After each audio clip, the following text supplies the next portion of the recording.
demander au meilleur des Patrick de bien vouloir nous rejoindre sur scène. Patrick Évrard, le président d'AGA, vous pouvez l'applaudir. Un tonnerre d'applaudissements pour Patrick Évrard.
Des chemins de la croissance et du succès, c'est déjà un succès. Je vous laisse la parole. Vous savez que c'est toujours très dangereux d'applaudir les gens avant qu'ils aient parlé, mais et puis en plus, vous me foutez quand même un peu les boules, les copains. Hein? Je n'avais pas prévu celle-là. Je vais vous faire une petite confidence. Mais depuis plusieurs semaines, je me réveille la nuit et je me vois dans cette salle vide. Mais vide. Et là, je suis terrorisé. Terrorisé. Et vous comprendrez que vous voir aujourd'hui aussi nombreux à nous avoir rejoints est pour moi véritablement une joie profonde. Je vous avais demandé, pour ceux qui ont assisté, vous étiez nombreux, aux réunions AGA et vous, en province, de venir à Paris, de venir nombreux à Paris pour crier votre vitalité, pour l'hurler cette vitalité. Alors aujourd'hui, faites-moi plaisir, je veux vous entendre hurler que vous êtes vraiment encore vivant.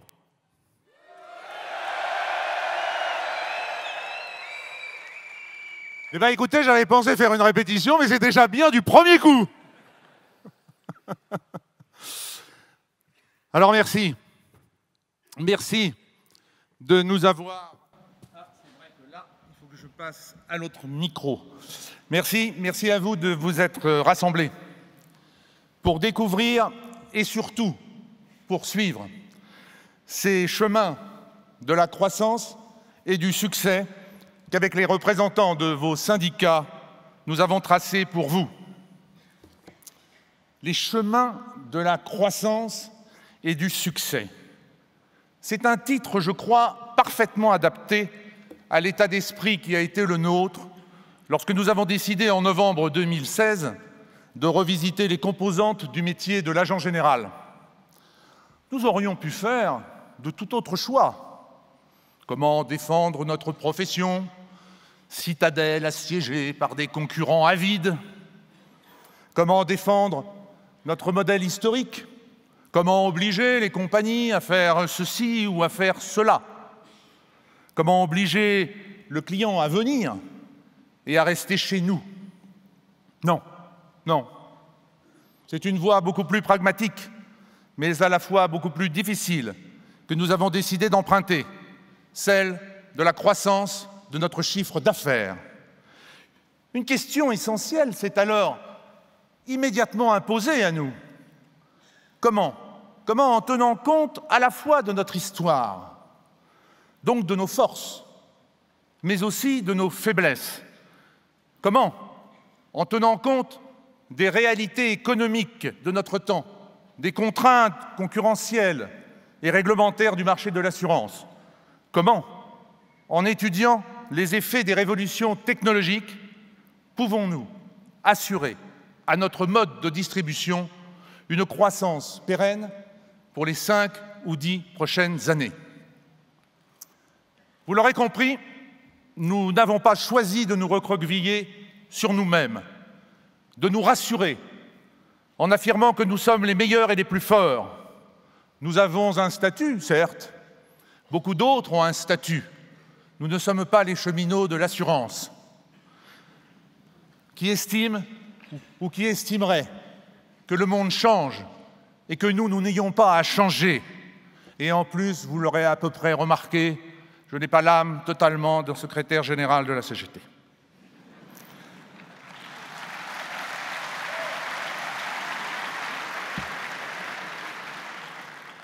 Nous avons donc choisi de revisiter le métier afin d'étudier son adaptation au monde d'aujourd'hui et de proposer des pistes pour en améliorer la performance et faire face aux nombreuses mutations de notre époque, plutôt que de le redouter. Et d'ailleurs, pourquoi aurions-nous peur des mutations économiques, sociales et technologiques que l'on nous annonce de tous bords? Des transformations, nous en avons connu beaucoup dans l'assurance. L'arrivée des MSI en 1959, ça remonte à Mathusalem. Les banques assureurs au début des années 80, la vente directe en 1990 et Internet dans les années 2000. Et combien d'autres intervenants encore sont venus bouleverser notre marché. À chaque fois, notre mode de distribution a plutôt bien résisté. Oh, certes, nous nous sommes concentrés et le nombre d'agents a diminué. Tout comme nos compagnies d'ailleurs, qui ont suivi ce même mouvement de concentration. Nos parts de marché, elles, sont restées relativement stables. Pour autant, il est incontestable que nous connaissons aujourd'hui une accélération significative des mutations technologiques. L'amélioration constante des moyens de communication, les avancées de l'intelligence artificielle, l'omniprésence d'Internet bouleversent les comportements de nos concitoyens, donc de nos clients. Ces évolutions, ne nous y trompons pas, sont dans une phase d'accélération sans cesse plus importante et nous ne reviendrons jamais en arrière. Jamais nous ne reviendrons à l'ère du fax, du papier carboné, du courrier où cette excellente poste nous laissait le temps de répondre aux clients. Je pense que ce temps est révolu et désormais définitivement derrière nous. De nouvelles générations arrivent, nées dans le ventre de leur mère avec un smartphone à la main. Des générations geeks qui fake, hack ou like toutes les 2 minutes, alors que de mon temps, à la limite, on twistait. Et encore, le samedi soir,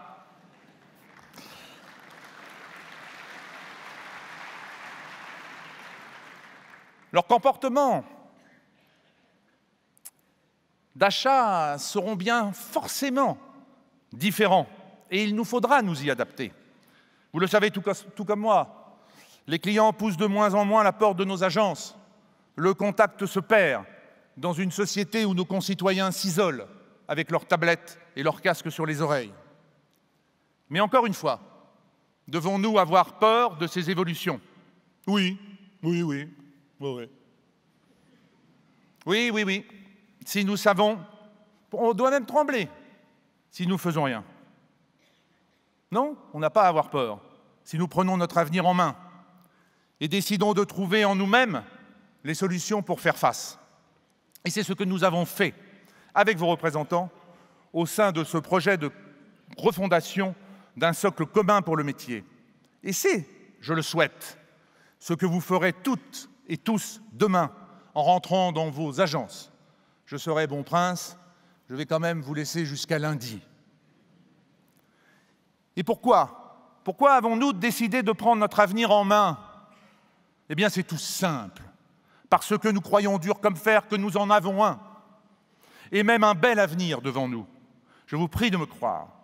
Si nous n'avions pas été persuadés de cet avenir, nous serions restés tranquillement chez nous.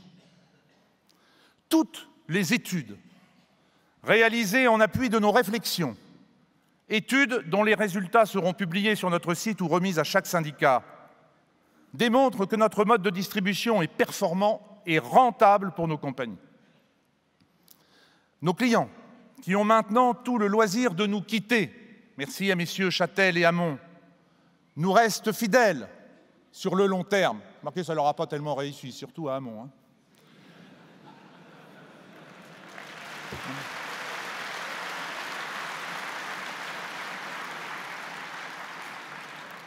Dieu soit béni, d'ailleurs. Nous savons mieux que quiconque. On m'avait dit de ne pas faire de politique. Nous savons mieux que quiconque faire passer mesures de redressement, majoration de conjoncture, majoration différenciée ou pas.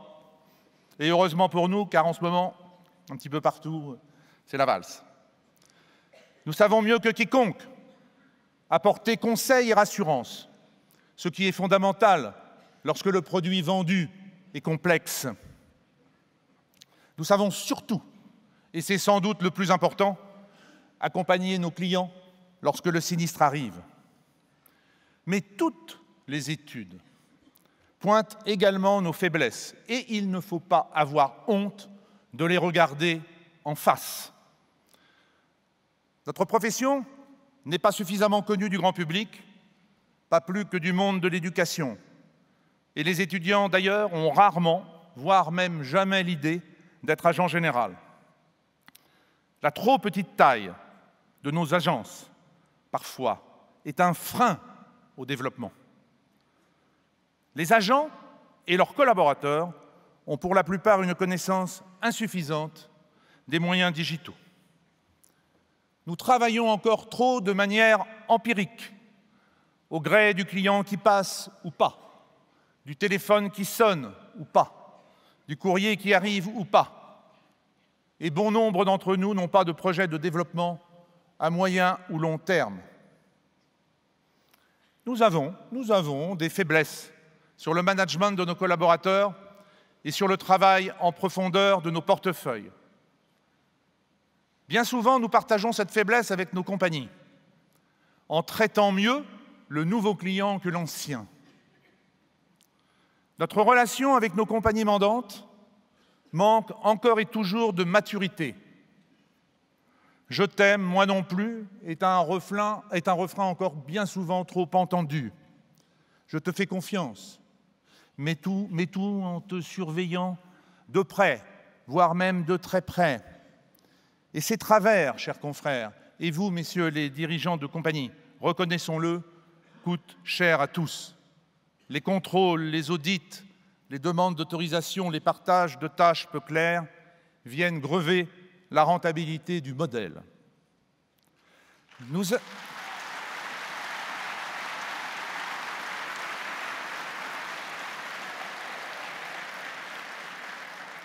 accueillons encore trop mal le nouvel agent entrant dans la profession.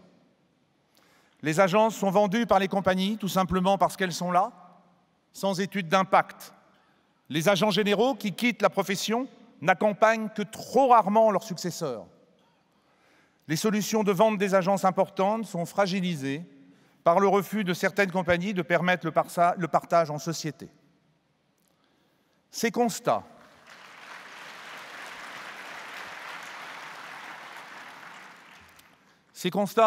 n'ont d'autre utilité que de démontrer que nous avons abordé tous les sujets sans tabou et sans frein, afin, comme je le disais dans mon introduction, de faire de nos forces et de nos faiblesses des atouts pour demain. L'avenir n'est pas inscrit dans le marbre, martelé par un dieu antique ou tel consultant qui murmure à l'oreille des présidents et des directeurs généraux, voire même des miennes. Non, l'avenir, il se construit peu à peu. Et je vous l'ai dit à chacune de mes interventions, notre avenir sera ce que nous voulons qu'il soit. Les pistes qui vont vous être présentées tout à l'heure par vos présidents de syndicats s'orientent autour de ces deux grandes thématiques. Avec le premier thème, nous entendons affirmer une nouvelle proposition de valeur pour le modèle compagnie agents généraux au profit du client. Le client dont tout le monde parle, mais que l'on oublie parfois, doit être l'alpha et l'oméga de toutes les discussions avec nos compagnies et de toutes nos réflexions. C'est pourquoi ce thème traitera en particulier de la promesse faite aux clients. C'est là, je crois, ce qui fait l'essentiel d'un réseau d'agents généraux. Lorsque le client vient chez nous, nous lui faisons une promesse faite de proximité et de disponibilité, mais aussi de technicité, de conseil et d'accompagnement. Une promesse de qualité de service et de confiance. Il nous faut absolument renforcer tous ces points. Nous appellerons également à une rénovation de la relation entre les compagnies et les agents généraux. Toutes les compagnies à réseau d'agents généraux nous font le plaisir d'avoir répondu positivement à notre appel et je les en remercie. Je profite donc de cette occasion où nous sommes tous réunis pour appeler à l'émergence d'un modèle plus agile entre nous, un modèle assis sur une véritable confiance mutuelle, un modèle où les projets sont élaborés en commun, dans une écoute attentive des besoins de chacune des parties. Il faut en finir avec ces projets vides abandonnés, car inadaptés ou refusés par ceux à qui ils sont destinés. Que de temps, que d'argent avons-nous jeté par les fenêtres parce que nous n'avons pas su échanger avec respect et intelligence.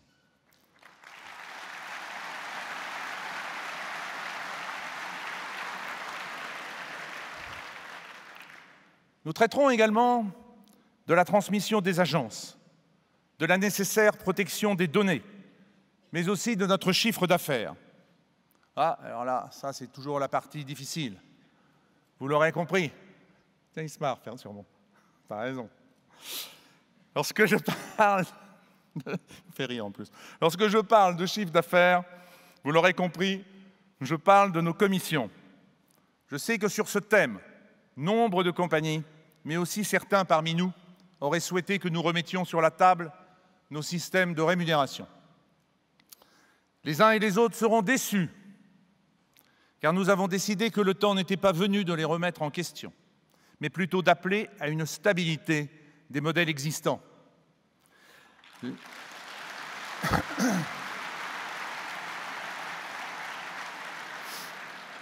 Les évolutions économiques en cours sont loin d'être stabilisées. Nous ignorons encore les véritables conséquences de la révolution digitale qui bouleverse ce monde. Nous ne sommes pas prêts, ni dans les réseaux d'agents généraux, ni, je crois même, dans les compagnies, à aborder ce sujet avec le recul nécessaire. Les agents généraux ont besoin de stabilité pour asseoir leur stratégie de développement et je crois qu'il était important que nos présidents de syndicats s'engagent à maintenir la rémunération actuelle. Asseoir des stratégies de développement, c'est tout le but de la seconde partie que nous développerons en début d'après-midi sous le thème des agents généraux entrepreneurs, connectés et managers. Ça, c'est du lourd. Nous sommes des entrepreneurs libéraux et fiers de l'être, Monsieur le Président Chassan. Et nous devons renforcer cette dominante. Mais être entrepreneur, cela ne se décrète pas. Cela s'organise et se vit chaque jour en fonction d'un projet de développement construit et suivi. Un projet qui tient compte de l'environnement économique de l'agence, de la force de ses collaborateurs, de ses moyens et des pistes de développement ou des spécificités de la compagnie. Chers amis, je n'irai pas plus loin dans la description des sujets de cette journée. Afin d'éviter toute redondance, vos présidents de syndicats vont affirmer leur vision commune du métier de l'agent général d'aujourd'hui et de demain. Ils vont vous présenter les pistes de réflexion qu'ils ont retenues pour vous aider dans votre activité. Les pistes, mais aussi les moyens que votre fédération, avec leur aide, mettra à votre service. Cette vision commune partagée, ils se sont engagés avec leur fédération à la défendre et à la faire respecter dans toutes les négociations qui débuteront demain ou plus tard dans chaque compagnie. C'est la raison pour laquelle ils signeront en fin de journée ce socle commun. Une signature comme ça, au bout d'un document, cela peut paraître anecdotique, J'y vois, en ce qui me concerne, une volonté affirmée. Mais attention, notre travail ne s'arrête pas là. Il n'y a pas de grand soir, pas d'avant le 16 mars, pas d'après le 16 mars. Cette démarche faite d'études, de réflexions et d'échanges mis en commun ne fait que commencer. Toutes les évolutions de demain ou d'après-demain devront être étudiées de la même façon, ensemble, dans le respect des individualités de chaque réseau. C'est cette méthode de travail que nous devons privilégier pour donner à nos réseaux un temps d'avance. Avant de conclure mon propos, je souhaiterais enfin vous faire part de ma conviction profonde. Conviction que je sais être partagée par mes amis du comité directeur d'AGEA et par l'ensemble de nos présidents. Au regard de l'ensemble des dossiers que nous avons abordés, je suis intimement persuadé que nous, agents généraux d'assurance, pouvons faire de grandes choses dans les années qui viennent. Tout dépend de nous et de nous seuls. Vous devez en être convaincus. Nous attendons parfois trop de nos compagnies. Nos mandantes sont de grosses entreprises, pour certaines même gigantesques. Les évolutions qu'elles appellent de leurs vœux sont lourdes à mettre en place et leur système informatique les handicape. Nous sommes petits, voire très petits. Eh bien, ça n'est pas si gênant d'être petit. Si j'avais le temps, mais je ne l'ai pas, rassurez-vous, je vous conterai la fable de M. Jean de La Fontaine, le lion et le rat, dont la morale s'adapte parfaitement à notre modèle de distribution. On a toujours besoin d'un plus petit que soi.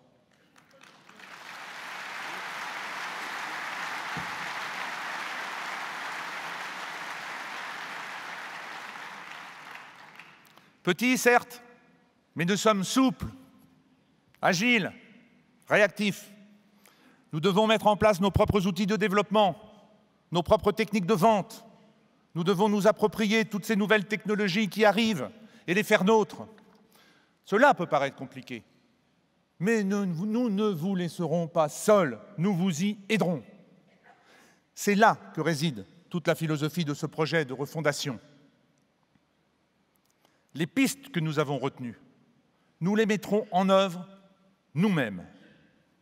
Mesdames, Messieurs, dirigeants de nos différentes compagnies, je ne refuse pas votre aide.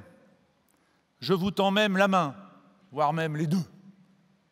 Persuadé que si nous faisons ensemble, nous ferons beaucoup mieux. Mais en attendant, nous allons vous démontrer à vous et à tous les agents généraux, que les agents généraux sont bien vivants et qu'ils ont décidé de partir à la conquête de nouvelles parts de marché.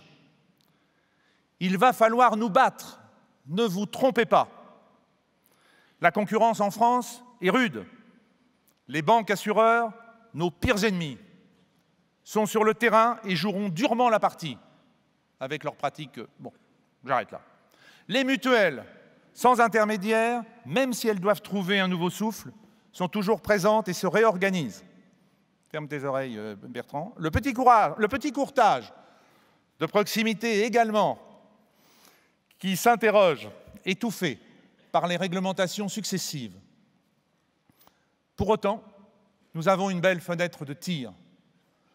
Les marchés se sont ouverts.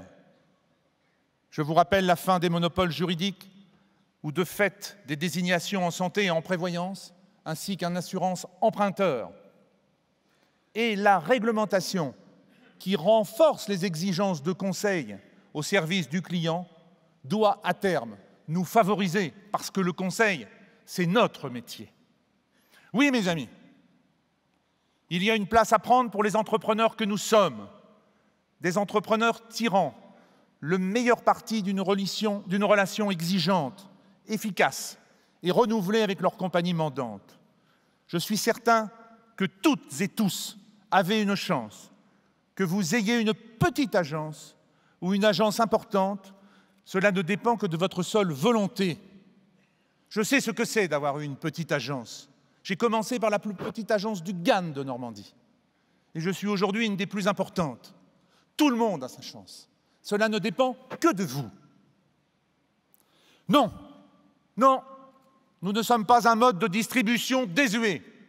Non, la révolution digitale qui s'annonce n'est pas une fatalité.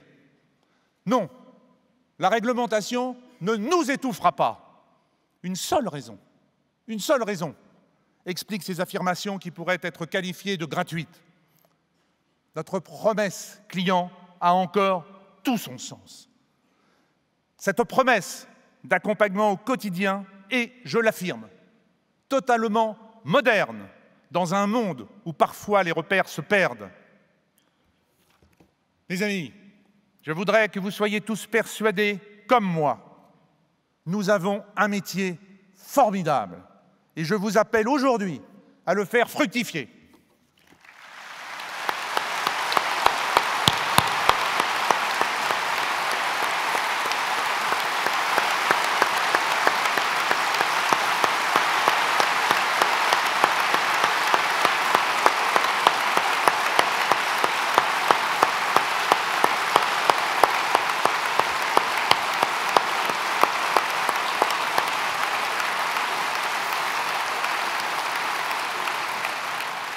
Bien, Patrick, Dieu vous pardonnera, c'est son métier.